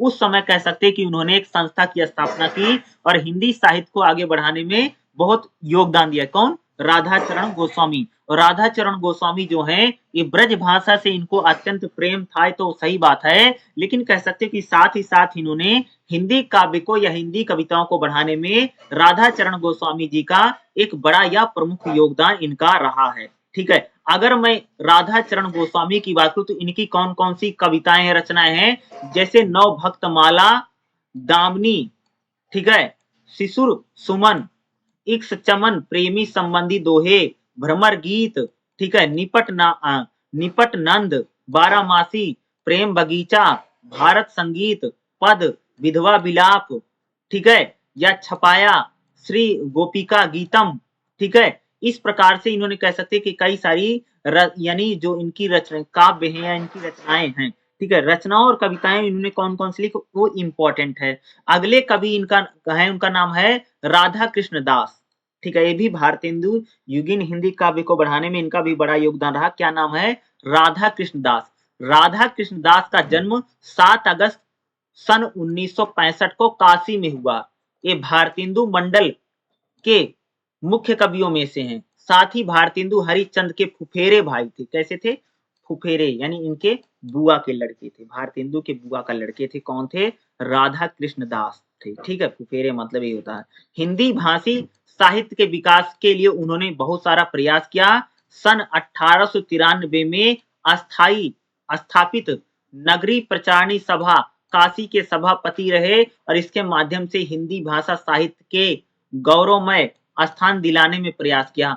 जब सन 1995 में अंग्रेजी सरकार ने हिंदी के लिए रोमन लिपि का चलाने का षड्यंत्र रचा, उस समय इन्होंने रोमन लिपि की पूर्णता बताई और देवनागरी लिपि की प्रशंसा की। अदालत में होने वाले कार्यों में हिंदी का प्रयोग के लिए आंदोलन में भी इन्होंने सहयोग दिया। अगर मैं बात करूं तो भाई ये जो राधा कृष्ण दास हैं, ये खास तौर से हिंदी साहित्य को बढ़ाने में और हिंदी कविताओं को बढ़ाने में भी इनका बड़ा योगदान है। सिर्फ हिंदी काव्य को बढ़ाने में ही नहीं, बल्कि कह सकते कि हिंदी भाषा को बढ़ाने में इनका बड़ा योगदान है राधा कृष्ण दास का। राधा कृष्ण दास ने दास ग्रंथावली के अनुसार इनकी समस्त काव्य रचनाएं कौन कौन सी, जैसे अगर आप देखोगे तो इनकी काव्य रचनाएं जैसे पुष्पांजलि है, विजनी विलाप है, पृथ्वीराज प्रणयन है, भारत 12 मास है, ठीक है, देश दशा है, 56 की विदाई है, 9 वर्ष की बधाई है, राम जानकी है, प्रताप विसर्जन है, रहीमन विलाप है, विनय है और फुटकर कविताएं हैं। इन्होंने कह सकते हैं इस प्रकार की कविताएं इन्होंने लिखी। किसने लिखी है? राधा कृष्ण दास ने। ठीक है, राधा कृष्ण दास ने इन कविताओं के जरिए कह सकते हो कि हिंदी साहित्य को बढ़ाने में एक इन्होंने प्रमुख योगदान दिया है। तो ये इतने पॉइंट हैं, खास तौर से एक क्वेश्चन आपका 16 नंबर का आता है और 16 नंबर के लिए आपको जैसे मैंने बताया 4 पेज तो आपको लिखना पड़ेगा, बट इसको आप पॉइंट बना करके जरूर लिखें। और एक बात, मेरी बात आप लोग जरूर जानिएगा कि जो मैं कविताओं का नाम बता रहा हूं, आप लोगों ने इन कविताओं को एग्जाम में ना पॉइंट बना बना के लिखना और खास तौर से कविताओं का नाम अगर आपको याद है तो ब्लैक पेन से लिखना। ठीक है, क्योंकि कविताओं का नाम लिखने से आपको ज्यादा 100% अच्छा ही मार्क्स मिलेगा। चाहे आप लोग इसको टेबल बना करके भी लिख सकते हैं कि उन्होंने कौन कौन सी कविताएं लिखी। ठीक है, क्योंकि ये चीज जो है बहुत ज्यादा इंपॉर्टेंट होती है। इस प्रकार की चीजें करने से ज्यादा मार्क्स मिलता है, क्योंकि मोस्टली बच्चों को कविताएं लिखते नहीं उन्होंने कौन कौन सी कविताएं लिखी, बाकी बातें तो लिख देता कोई भी बच्चा, नॉर्मल है, लेकिन किसी कवि की खास तौर से उनकी 10-12 कविताएं कौन कौन सी लिखी याद करना बड़ा मुश्किल होता है। और इन चीजों को लिखने से आपको कह सकता हूँ 16 में से अगर आप 16 नंबर का क्वेश्चन कर अपने 4 पेज लिखो और आपने जितनी कविताएं बताई आपने सारी लिख दिए हैं, तो मैं जरूर कह सकता हूँ 14 नंबर तो मिल ही सकता है। ठीक है, तो इस प्रकार की मैं बात कर रहा हूँ, तो क्योंकि इसको याद करना हर किसी के लिए बड़ा मुश्किल रहता है, तो इनको अगर आप लिख करके आएंगे तो आपको अच्छा मार्क्स मिलेगा। ठीक है, चलिए हम लोग अगला क्वेश्चन देखते हैं। देखिएगा, दूसरा क्वेश्चन तो मैंने करवा दिया है, अब हमारा रहेगा भाई क्वेश्चन नंबर तीसरा। और तीसरा क्वेश्चन क्या है? द्विवेदी युग की साहित्यिक प्रवृत्तियों की संक्षिप्त में चर्चा कीजिए। ये क्वेश्चन तो हमने कर लिया, टोटल 4 करने होते हैं ना, तो एक तो हो गया, अब दूसरा करते हैं। द्विवेदी युग यानी साहित्यिक प्रवृत्तियों की संक्षिप्त में चर्चा कीजिए और 16 नंबर का क्वेश्चन है। और 16 नंबर का जो भी क्वेश्चन मैंने आपको बताया कम से कम 4 पेज तो लिखना ही लिखना होगा, इससे कम लिखे काम नहीं चलेगा। अगर आप लोग इसके आंसर की बात करेंगे तो आपकी बुक में चैप्टर नंबर जो तीसरा है 3.5 में आएंगे तो आपको मिल जाएगा द्विवेदी युगीन काव्य की साहित्यिक प्रवृत्तियां, ये इसका आंसर है। तो देखो, द्विवेदी युगीन काव्य की साहित्यिक प्रवृत्तियों का सिंपल सा मतलब और सरल शब्द में अगर मैं एक बात बोलूं तो भाई द्विवेदी युग में जो कविताएं लिखी गई, उन कविताओं वो कविताएं किस किस विषयों पर लिखी गई, उन कविताओं में क्या है, उसी को हम लोग बोलते हैं साहित्यिक प्रवृत्तियां। साहित्यिक प्रवृत्तियां का मतलब होता है कि द्विवेदी युग में जितने भी कवि थे, उन कवियों ने कौन कौन से विषय थे, जो टॉपिक थे, जिन विषयों और टॉपिक पर उन्होंने कविताओं को लिखने का काम किया। तो सबसे पहली हेडिंग क्या बनेगी? काव्य विषयों की व्यापकता। काव्य विषयों की व्यापकता का मतलब यह है कि द्विवेदी युग में जो रहे कविताएं अलग अलग विषयों पर खूब सारी लिखी गई। काव्य विषय यानी विषय बहुत सारे हैं। अगर हम बात करें तो जैसे अगर मैं बात करूं गद्य भाषा या पद्य भाषा के संदर्भ में उदार दृष्टि रखने वाले महावीर प्रसाद द्विवेदी जो हम नाम पढ़ रहे हैं, इनका पूरा नाम है महावीर प्रसाद द्विवेदी। द्विवेदी काव्य के विषयों के बारे में भी पर्याप्त उदार थे। समकालीन जीवन की स्थिति गति के प्रति सहज होने के साथ साथ वह घिसी पिटी पुरानी दकियानूसी विधि के खिलाफ थी। अगर मैं बात करूं, जो द्विवेदी हैं वह जो हमारी घिसी पिटी पुरानी परंपराएं हैं, जो दकियानूसी विचार हैं, उनके वह खिलाफ थे। कौन थे? द्विवेदी। और द्विवेदी युग की अगर बात करो तो सबसे पहले हम लोग ये कह सकते हैं कि द्विवेदी युग में काव्य यानी कविताओं लिखने वाले जो विषय, बहुत सारे विषयों पर कविताएं लिखी गई। ठीक है, कविता का विषय मनोरंजन एवं उपदेशजनक होना चाहिए। द्विवेदी का मानना था कि कोई भी कविता लिखी जाए तो कविता भाई लिखने का पहला उद्देश्य होना चाहिए लोगों का मनोरंजन करना और जनता को उपदेश देना, या आप लोग कह सकते हैं जनता को शिक्षा देना या जनता को शिक्षित करना ही क्या है, कविता का उद्देश्य होना चाहिए। यमुना के किनारे कोकिल कौतूहल का अद्भुत वर्णन बहुत हो चुका था। न परकीण का प्रबंधन लिखने की अब कोई आवश्यकता है, न स्वीकार है। पहले बूझो, चींटी होकर भी हाथी, भिक्षुक होकर के राजा, मनुष्य के बिंदु से लेकर के समुद्र, जल से आकाश। यानी अगर मैं भारतेंदु की बात करूं तो भारतेंदु युग में कह सकते हो भाई मेरे, चींटी से लेकर के हाथी तक, यानी भिखारी से लेकर के राजा तक, मनुष्य से लेकर के पहाड़ तक और जल से लेकर के आकाश तक, यानी सभी विषयों पर कविताएं हो सकती हैं। ये कौन कहता है? भारतेंदु कहते हैं, यानी सॉरी द्विवेदी युग। ठीक है, द्विवेदी युग में आप लोग कह सकते हो कि भाई मेरे, चींटी से लेकर के हाथी तक, गरीब से लेकर के राजा तक, बिंदु से लेकर के समुद्र तक, जल से लेकर के आकाश तक, अनंत से लेकर के पर्वत तक, सभी पर कविताएं हो सकती थी और सभी विषयों पर कह सकते हैं कि द्विवेदी युग में जो कविताएं थी वो लिखी गई थी, या ये सारी सभी विषय, यानी द्विवेदी युग में विषयों की कोई कमी नहीं थी। यानी अलग अलग जो कवि थे वो बहुत सारे, जो उनके पास मल्टीपल विषय थे, उन सभी विषयों पर आप लोग कह सकते हैं कि कविताएं लिखी जा रही थी या कविताओं का लेखन उस समय किया जा रहा था। और कविता जो द्विवेदी युग में जो कविताएं लिखी जा रही, उन कविताओं की अगर मैं बात करूं तो सभी कविताओं का उद्देश्य है जनता का मनोरंजन करना, यानी मनोरंजन मिलना, और जनता को उपदेश देना ही कविताओं का मुख्य उद्देश्य है। क्या? द्विवेदी युग में जो कविताएं लिखी जा रही हैं उन कविताओं का दो ही उद्देश्य है। पहला है मनोरंजन। मनोरंजन का मतलब होता है इंटरटेनमेंट करना, यानी जनता का मनोरंजन करना और जनता को क्या करना? उपदेश देना, शिक्षा देना। ये क्या है? कविताओं का दो ही उद्देश्य रहा। यानी द्विवेदी युग में विषय की कमी नहीं है। अब हम बात करें कि द्विवेदी युग में कौन कौन से विषयों पर कविताएं लिखी गई। तो भाई अगर मैं द्विवेदी युग की बात करूं, द्विवेदी युग में राष्ट्रवाद पर, राष्ट्रीयता पर, यानी जैसे क्योंकि द्विवेदी युग जो चल रहा है उस समय हमारा देश गुलाम है। क्या है? क्योंकि उस समय क्या है? देश गुलाम है। किसके गुलाम है? अंग्रेजों का गुलाम है। समझ रहे हो? तो इसलिए कह सकते हैं द्विवेदी युग में देशभक्ति को लेकर के, राष्ट्रवाद को लेकर के, समाज सुधार को लेकर के, समाज की जागृति को लेकर के, इन सारे विषयों पर आप लोग कह सकते हैं कि कविताएं लिखी जा रही थी। द्विवेदी युग की कविताओं का केंद्रीय भाव राष्ट्रीयता है। यानी द्विवेदी युग में कह सकते हैं जो कविताएं लिखी जाइए उनमें देशभक्ति, राष्ट्रवाद, ये सारी चीजें जो रही वो बहुत प्रमुखता से रही। द्विवेदी युग में आप लोग कह सकते हो कि इस समय समाज में क्योंकि देश गुलाम है तो इसलिए कह सकते कि देशभक्ति है, राष्ट्रवाद है, समाज सुधार है, जन जागरण है, इन सभी विषयों को लेकर के कविताएं खूब लिखी गई। राष्ट्रीयता इस युग की प्रमुख प्रेरणा की शक्ति है। यानी भारतीय युग में अगर बात करेंगे जो रूढ़िवादी विचार हैं उन पर भी बहुत सारा कह सकते कि इस समय लिखा जा रहा था, और खास तौर से देशभक्ति, राष्ट्रवाद, देश प्रेम, समाज सुधार, जन जागरण, इन सभी विषयों पर कह सकते द्विवेदी युग में कविताओं को ज्यादा से ज्यादा लिखा गया। दूसरा अगर बात करूं तो दूसरा जो सबसे महत्वपूर्ण विषय रहा द्विवेदी युग में जो खूब लिखा गया उसको आप लोग कह सकते हो कि जो उपेक्षित हैं और सामान्य व्यक्तियों के प्रति सहानुभूति को लेकर के खूब लिखा गया। यानी जो उपेक्षित है, यानी महिलाओं को लेकर के, बच्चों को लेकर के, या जो पीड़ित है, द्विवेदी युग में दलितों के पक्ष में, पीड़ितों के पक्ष में, उपेक्षितों के पक्ष में, शोषितों के पक्ष में, इनके प्रति कवियों की बहुत ज्यादा सहानुभूति है। और दमन और शोषण को लेकर के खूब सारी जो कविताएं हैं वो द्विवेदी युग में लिखी गई। वो चाहे महिलाओं का दमन या शोषण हो, या दलितों का हो,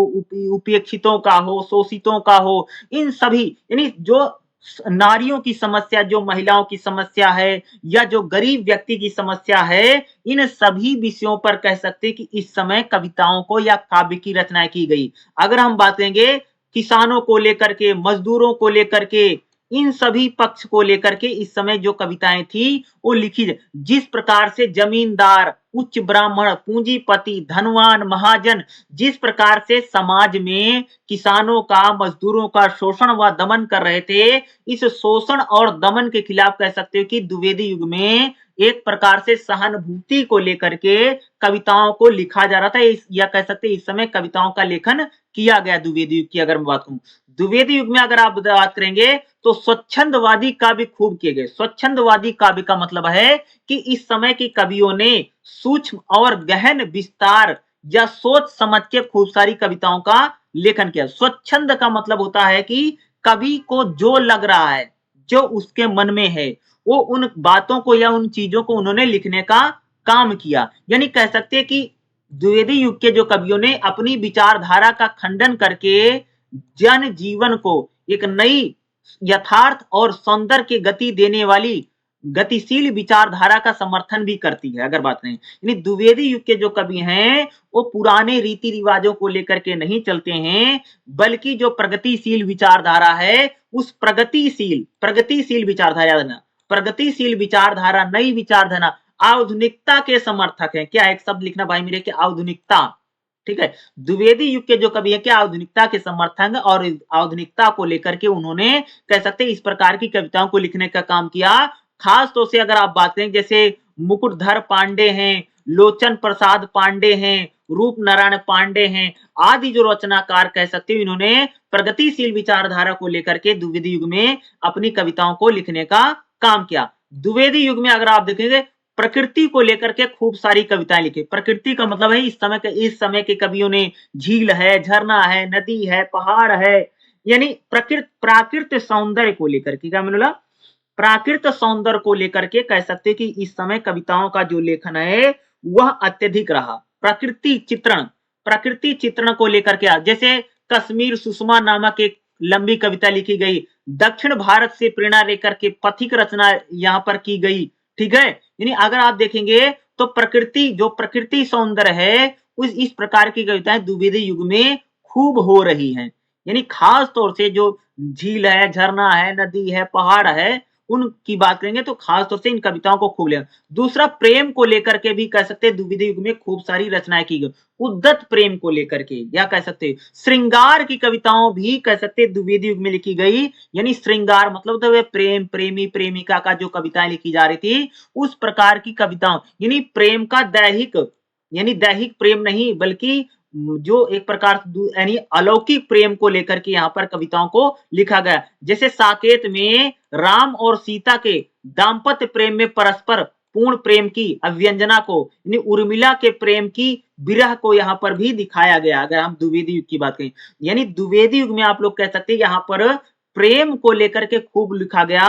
और एक ऐसा प्रेम जो जिस प्रेम में विरह यानी दुख भी है, यानी प्रेम को लेकर के, ठीक है, प्रेम को लेकर के भी कह सकते हैं इस समय कविताओं को लिखा गया। दूसरा, अगर हम बात करें द्विवेदी युग की अगर कविताओं की बात करेंगे तो यहाँ पर परंपरावादी कविताएं भी खूब लिखी गई। यानी जो परंपराएं होती हैं इस प्रकार की कविताओं को भी खूब लिखा गया। परंपरा का मतलब सकते जो हमारी परंपराएं हैं, जो हमारे रीति रिवाज हैं, उन संकीर्ण विचारों का खंडन करते हुए भी बहुत सारी कविताएं कह सकते द्विवेदी युग में लिखी जा रही थी। और भक्तिकालीन परंपराओं के चिन्ह भी कह सकते हैं द्विवेदी युग की कविताओं में हम लोगों को देखने को मिलता है। दूसरा, अगर इंपॉर्टेंट अगर बात करें तो द्विवेदी युग के कविताओं में भी इतिहास को लेकर के खूब सारी कविताएं लिखी गई। यानी इतिहास वृत्तात्मक का मतलब होता है कि जैसे अगर आप द्विवेदी युग में जैसे भारती कविता लिखी गई, हल्दी घाटी कविता लिखी गई महाराणा प्रताप को लेकर के, द्विवेदी युग में प्रिया प्रवास कविता लिखी गई, साकेत कविता लिखी गई। ये सारी कविताएं जो थी इतिहास पर बेस हैं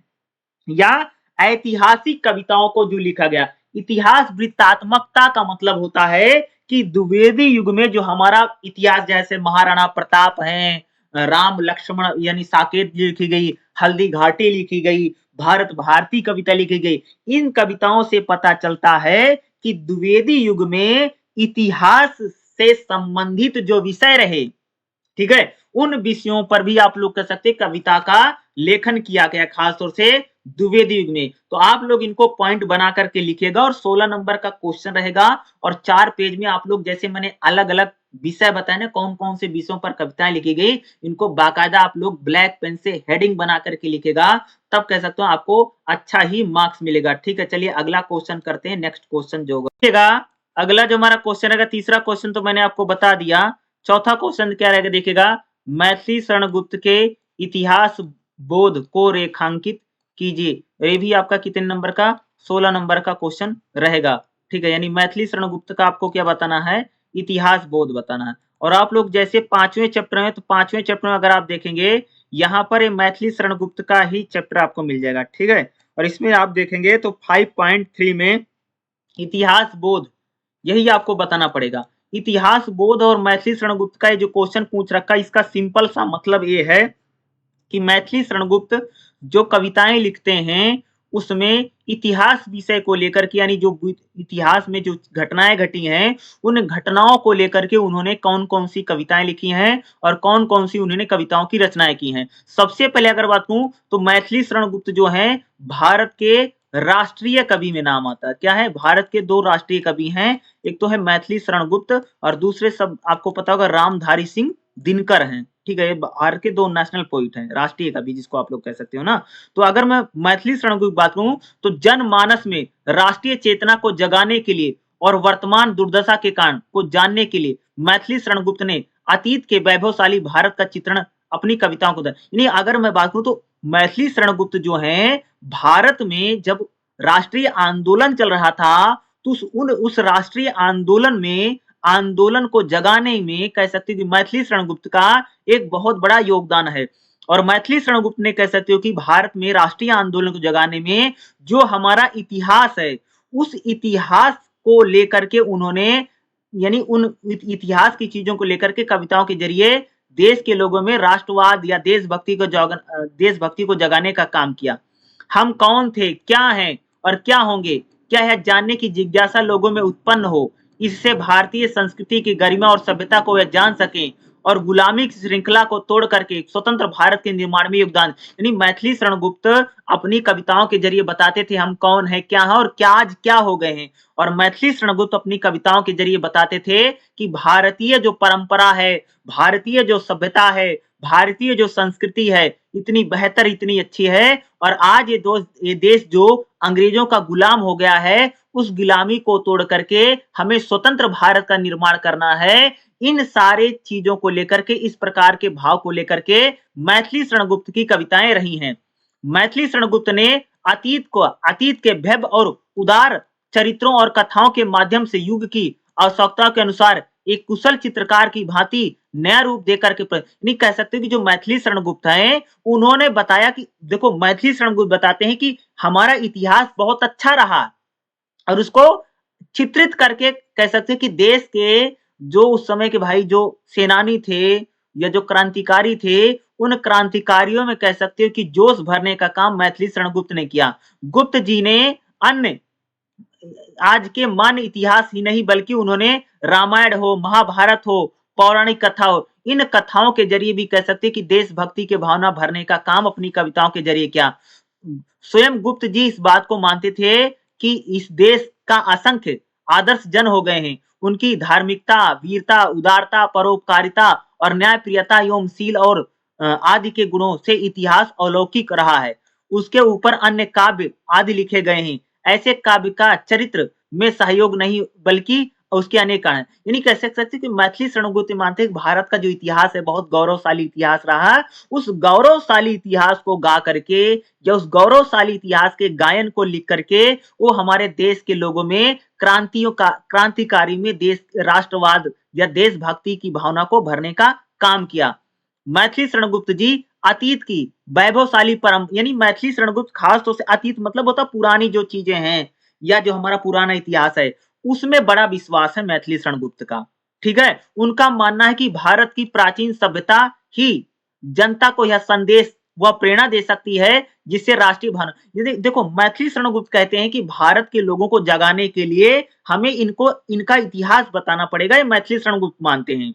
और हमारा भविष्य उज्जवल होगा, ज्यो ज्यो प्रचुर प्राचीनता की खोज बढ़ती जाएगी, ज्यो ज्यो हमारी उच्चता को ओप चढ़ती जाएगी। मैथिली शरण गुप्त अपनी कविताओं में खास तौर से उन्हें कविता लिखे भारत भारती, भारत भारती में इस बात को कह रहे हैं जैसे जैसे हम लोग अपनी प्राचीनता यानी अपनी पुरानी चीजों की जैसे जैसे हम लोग खोज करेंगे वैसे वैसे हमारा जो कोप है या जो गुस्सा है और हमें जो एकता है और खास तौर से राष्ट्रवाद की भावना देशभक्ति की भावना है वैसे हम लोगों में देशभक्ति की भावना बढ़ती जाएगी। मैथिली शरण गुप्त खास तौर से आप लोग कह सकते हो कि ये कह रहे हैं कि अगर हमें भारतीयों में क्रांतिकारियों में अगर उनमें देशभक्ति और राष्ट्रवाद की भावनाओं को जगाना है तो इनको इनकी जो पुराना इतिहास है उस पुराने इतिहास को बताना पड़ेगा। उन्होंने अपने काव्यों में रंग में भंग, पूर्वजों की बड़ाई के गायन में उन्होंने जयद्रथ वध में अपने पूर्वजों के शील और सौजन्य के आदि के गुणों की शिक्षा लेने, यानी मैथिली शरण गुप्त कहते हैं कि हमें अपने पूर्वज जो हैं उनसे हमें शील के बारे में, गुणों के बारे में आदि की हमें शिक्षा लेनी की हमारे लिए बहुत जरूरी है। निज पूर्वज के सद्गुणों को यत्न के मन में धरो, सब आत्म परिभव तज निज रूप का चिंतन करो। निज पूर्वजों के सद्गुणों को का गर्व जो रखती नहीं वह जाति जीवित जातियों में रह नहीं सकती नहीं। कहते हैं कि जो लोग अपने पूर्वज यानी अपने बड़े बूढ़े जो लोग रहे हैं, जो हमारे रहे हैं, जो लोग उनके गुणों को आगे नहीं रखते हैं वह जाति कभी भी जीवित नहीं रह सकती है। और मैथिली शरण गुप्त का मानना है कि जो लोग अपने पुराने लोगों को अपना पुराना इतिहास याद नहीं रखते हैं वो लोग कभी भी जीवित, उनकी जातियां कभी भी जीवित नहीं रह सकती हैं। आप लोग इससे समझ सकते हैं कि मैथिली शरण गुप्त खास तौर से जो हमारा भारतीय इतिहास रहा है उसका गायन करके कह सकते हो, उसका अच्छा बता करके यानी लोगों में देशभक्ति या राष्ट्रवाद की भावनाओं को भरने का। गुप्त जी मानते थे पराधीनता से युक्त वातावरण में अतीत की जय ही जागरण उत्पन्न कर। देखो मैथिली शरण गुप्त का मानना है था भैया कि अगर देश गुलाम है और देश के लोगों को अगर जगाना है तो इनको जो हमारा पुराना इतिहास है अगर हम उसको बताएंगे तभी देश के लोगों में राष्ट्रवाद या देशभक्ति की भावना का क्या है भरा जा सकता है। स्वयं गुप्त जी मौर्य विजय की भूमिका में कहा है, यदि वैभव से किसी जाति की अतीत गौरवपूर्ण हो तो उसे पर अभिमान करे और उसका भविष्य भी गौरवान्वित हो सकता है। देखो मौर्य साम्राज्य जब भारत में आया था और स्थापित हुआ था और चंद्रगुप्त मौर्य ने जब मौर्य साम्राज्य की स्थापना की है तो कह रहे हैं कि अगर हम मौर्य साम्राज्य की विजय को उनको गीतों में गा करके अगर हम लोग लिखेंगे तो इससे कह सकते हो कि लोगों में देशभक्ति और राष्ट्रवाद की भावना जगेगी, साथ ही साथ अतीत को गाने से हमारा भविष्य भी उज्जवल हो सकता है। इस बात को यानी कह सकते हैं कि मैथिली शरण गुप्त जो है वो इतिहास के बड़े प्रेमी है, इतिहास का गायन करके अपने पूर्वजों का बखान करके, कह सकते बखान मतलब बड़ाई करना, ठीक है, बखान मतलब किसी की भाई बड़ाई कर रहे या उसके बारे में अच्छी अच्छी बातें बता रहा। हमारे जैसे तुमको भी बहुत लोग मिलते हो ना, तुमको पता नहीं हम कौन है, तुम जानते नहीं हो, हमारे पापा ये हमारे दादा ये थे, फलाने ये थे, ऐसे लोग बताते ना। तो वैसे मैथिली शरण गुप्त भी कहने का मतलब एक ये कह रहे हैं कि हम लोगों को अपने जो पूर्वज हैं या जो हमारा इतिहास है उस इतिहास का गौरव गान करके हम लोग क्या कर सकते हैं कि देश के लोगों में क्रांति की भावना या राष्ट्रवाद या देशभक्ति की भावना का हम भर सकते हैं। और इसीलिए कह सकते हैं कि मैथिली शरण गुप्त जो है वह इतिहास का बोध उनमें बहुत था, वह ऐतिहासिक कविताओं को लिखने में, जैसे मैंने भारत भारती का नाम लिया उसी प्रकार से इन्होंने अनेक कविताएं जैसे साकेत है, पंचवटी है, जयद्रथ वध है, ठीक है, या हिडिंबा है, यशोधरा है, शकुंतला है, ये सारी हमारे इतिहास के पात्र हैं, कैरेक्टर हैं। तो इनको इन इन इन इन विषयों पर उन्होंने अपनी कविताओं को लिखा। इससे पता चलता है कि भाई मैथिली शरण गुप्त जो हैं वो इतिहास को लेकर के वो महत्वपूर्ण जो विषय थे, टॉपिक थे, उन पर उन्होंने कविताओं को लिख करके देश के लोगों की क्रांति और देशभक्ति की भावना या कह सकते कि या राष्ट्रवाद को उनको जगाने में उन्होंने अपनी एक बड़ी भूमिका निभाई है। तो ये काफी इंपॉर्टेंट हो सकता है और ये आपसे एग्जाम में आ सकता है। देखो अगर आएगा तो इसको आप जैसे मैं बता रहा हूँ वैसे आप इसको क्या कर सकते हैं, एग्जाम में लिख सकते हैं। ठीक है, चलिए अगला क्वेश्चन मैं आपको बताता हूँ जो हमारा इसका नेक्स्ट क्वेश्चन है। ठीक है, 3 तो करवा दिए, अब चौथा करवाते हैं। ठीक है, देखिएगा अगला जो हम क्वेश्चन करेंगे, ठीक है, देखो इसमें से 4 क्वेश्चन करने रहते, 3 तो मैंने करवा दिए। चौथा क्वेश्चन हम लोग करेंगे, सुमित्रा नंदन पंत के काव्य शिल्प का विवेचना कीजिए, जो कि ये 16 नंबर का क्वेश्चन है। ठीक है, आप लोग कोई भी इसमें से क्वेश्चन कर सकते हैं, बट हम लोग चौथा क्वेश्चन मैं आपको बता रहा हूँ, सुमित्रा नंदन के पंत के काव्य शिल्प की विवेचना कीजिए। ठीक है, तो इसको कैसे लिखेंगे चलिए मैं बताता हूँ। देखिएगा आपका जब 10वें चैप्टर में, तो 10वें चैप्टर में 10.5 में आ जाना, चैप्टर नंबर 10 सुमित्रा नंदन पंत का ही पूरा चैप्टर है। इसमें देखो सुमित्रा नंदन पंत का काव्य शिल्प आ गया। देखो सुमित्रा नंदन पंत जी के काव्य और कथन के बीच किसी भी प्रकार की कोई दूरी नहीं है। उनकी काव्यानुभूति एवं अव्यक्त पक्ष अत्यंत समृद्ध है। अनुभूतियों और अभिव्यक्तियों के अभेद ने उनकी कला को एक अखंड सौंदर्य में ढाल दिया है। मूलतः यह कला अपने भीतर से मोती के पानी की तरह अंतर स्पर्श करके भाव भ्रमण करने वाली अभिव्यक्ति की छाया का रूप है। डॉक्टर नरेंद्र के शब्दों में पंत जी की काली तितली की पंखों से चतुराई की कला है। यानी अगर बात करूं तो सुमित्रा नंदन जो पंत हैं, उनकी अगर मैं काव्य शिल्प की बात करूं तो उनका काव्य शिल्प बहुत बेहतर है। और काव्य शिल्प का सिंपल सा मतलब पहले होता जान लीजिए कि भाई कोई भी कवि, जैसे मैं एक कवि है सुमित्रा नंदन पंत, ठीक है, तो सुमित्रा नंदन पंत की जो कविताएं हैं वो उनकी भाषा कैसे है, अलंकारों का प्रयोग करते हैं, छंदों का प्रयोग करते हैं, ठीक है, तत्सम तद्भव का प्रयोग करते हैं। ठीक है, इस प्रकार की चीजों को अगर आप बता रहे हैं, कैसे उनके स्वर हैं, कैसे उनकी लय है, या वो संवाद योजना उनकी कैसे है, इन चीजों के बारे में आप जब बताते हैं उसी को बोलते हैं उसी को बोलते हैं काव्य शिल्प। क्या बोलते हैं? उसी को कहा जाता है काव्य शिल्प। सबसे पहले अगर बात करूं तो सुमित्रा नंदन पंत का जो काव्य शिल्प है सबसे पहले क्या आता है? काव्य रूप या प्रगति कला। देखो पंत जी ने छायावाद के प्रमुख काव्य को, प्रगति को अपनाया। यानी जो सुमित्रा नंदन पंत हैं वो छायावाद के कवि हैं और छायावाद के गीतों को इन्होंने लिखा है, ढालने का काम किया है। अगर मैं बात करूं सुमित्रा नंदन पंत जो है नूतन प्रयोगशील रचना शक्तिशाली, यानी अगर बात करूं सुमित्रा नंदन पंत जो नूतन यानी नई नई कविताओं को लिखने का काम है। दूसरा अगर आप देखेंगे तो सुमित्रा नंदन जो पंत हैं उन्होंने ही कह सकते कि सबसे पहले प्रगति काव्य लिखे। कौन से काव्य लिखे सुमित्रा नंदन पंत ने? प्रगीत काव्यों को लिखने का काम किया है। किंतु हिंदी में प्रगति काव्य का प्रयोग पुराना नहीं है। भारतीय काव्यशास्त्र में काव्य के गोय रूप की चर्चा तो की गई है। ठीक है, हिंदी कविता की आधुनिकता में अंग्रेजी लिपि के समानार्थी प्रगति शब्द में नवीनता से गढ़ा गया है। यानी अगर मैं बात करूं तो सुमित्रा नंदन जो पंत है उन्होंने उनके काव्य की, अगर हम काव्य बात रहे हैं तो खास तौर से उन्होंने प्रगति काव्य को लिखने का काम किया। प्रगति काव्य अगर आप देखेंगे सुमित्रा नंदन पंत जो है वो आत्म अभिव्यक्ति की प्रबलता है, संगीतात्मकता है। यानी कविताएं जो लिखते हैं वो संगीतात्मकता, उसमें बहुत संगीतात्मकता का मतलब है आप उनको गा भी सकते हैं। ठीक है, उसको बोलते हैं। व्यक्तित्व तो बहुत है, भाव वेग है उनकी कविताओं में। ठीक है, सहज और अनंत प्रेरणा है, संक्षिप्त रूपकार है और प्रवाहमयी शैली है। यानी कह सकते सुमित्रा नंदन पंत की जो कविता है उसमें प्रवाहमयी शैली है। प्रवाहमयी शैली का मतलब होता है कि आप उसको लयबद्ध करके लाइन से लाइन, जैसे गाने फिल्में नहीं गाए जाते हैं उस प्रकार से सुमित्रा नंदन पंत की कविताओं को भी क्या है भाई गाया जा सकता है। ठीक है, जैसे झमझम बरस मेघ बरसे रे समनवा के, झमझम छम गिरती बूंद तेरुओं के छन के।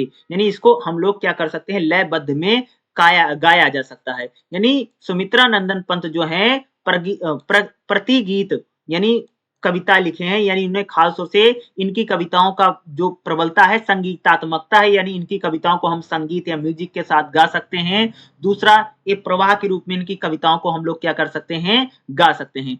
दूसरा अगर हम लोग इनकी काव्य भाषा की बात करें तो सुमित्रा नंदन जो पंत हैं उन्होंने खड़ी बोली में अपनी कविताओं को लिखा है। दूसरा अगर आप देखेंगे सुमित्रा नंदन जो पंत है उन्होंने खड़ी बोली का प्रयोग जो कह सकते हैं अपनी कविताओं में खूब ज्यादा किया है। सुमित्रा नंदन पंत की जो भाषा भाई बहुत ज्यादा मधुर यानी मीठी है, संगीतात्मक है और काव्यात्मक भाषा का प्रयोग कौन करता है? सुमित्रानंदन पंत करते हैं। सुमित्रानंदन जो पंत है उन्होंने शब्द चयन हो, शब्द प्रयोग हो, शब्द संस्कार हो, शब्द चित्र हो, शब्द ध्वनि झंकार हो आदि के लिए एक प्रकार से स्वच्छंद कवि उनको माना जाता है। और सुमित्रानंदन पंत की बोली भाषा कैसी है? खड़ी बोली का प्रयोग करते हैं। इन्होंने किस बोली में अपनी कविताओं को लिखा भैया? तो खड़ी बोली का प्रयोग करते हैं। और कहीं कहीं पर क्या बोलोगे? कहीं कहीं पर इन्होंने संस्कृत भाषा का प्रयोग करते हैं और तत्सम तत्सम और तद्भव शब्दों का प्रयोग भी सुमित्रानंदन पंत की कविताओं में हम लोगों को देखने को मिलता है। दूसरा, बिंब और प्रतीकों का बड़ा प्रयोग करते सुमित्रानंदन पंत। ठीक है, पंत जी की काव्य भाषा में सांकेतिकता और प्रतीकात्मकता का भाव बहुत ज्यादा है। यानी सुमित्रानंदन पंत जो है प्रतीक को आधार बना कर, जैसे झील है, झरना है, नदी है, पहाड़ है, इनको प्रतीक बना करके यानी इनको सिंबल बना करके उन्होंने अपनी कविताओं को कह सकते हो लिखने का काम किया है। तुम्हारे छूने से था प्रण, संग में पावन गंगा स्नान, तुम्हारी वाणी में कल्याणी त्रिवेणी की लहरों की तान।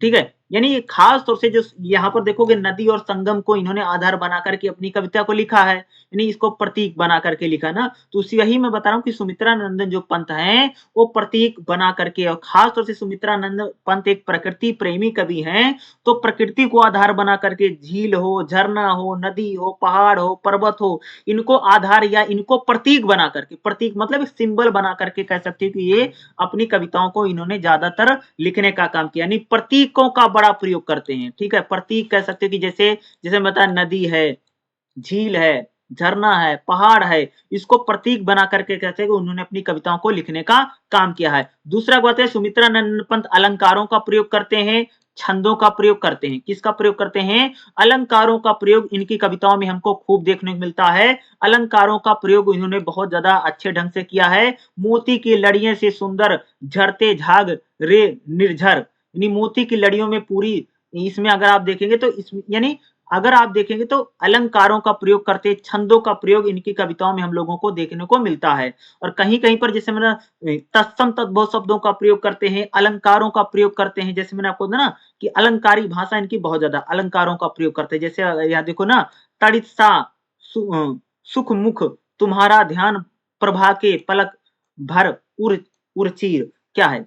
इसमें सिंपल सी बात करेंगे तो इसमें क्या है? अलंकार का प्रयोग है। ठीक है, तो अलंकार का प्रयोग मतलब यानी कह सकते हैं अलंकारों के जरिए सुमित्रानंदन पंत अपनी कविताओं को जब लिखते हैं तो बढ़ा चढ़ा के लिखते हैं। अलंकारों के जरिए होता है कि आप छोटी सी बात को बहुत बड़ी करके जब वो लिखने का प्रयास करते हैं। और झील, नदी, झरना, पहाड़, इन पर उन्हें खूब सारी कविताओं को लिखते हैं। और मुक्त छंद का प्रयोग करते हैं सुमित्रानंदन पंत अपनी कविता में। कैसा? मुक्त छंद का प्रयोग करते हैं।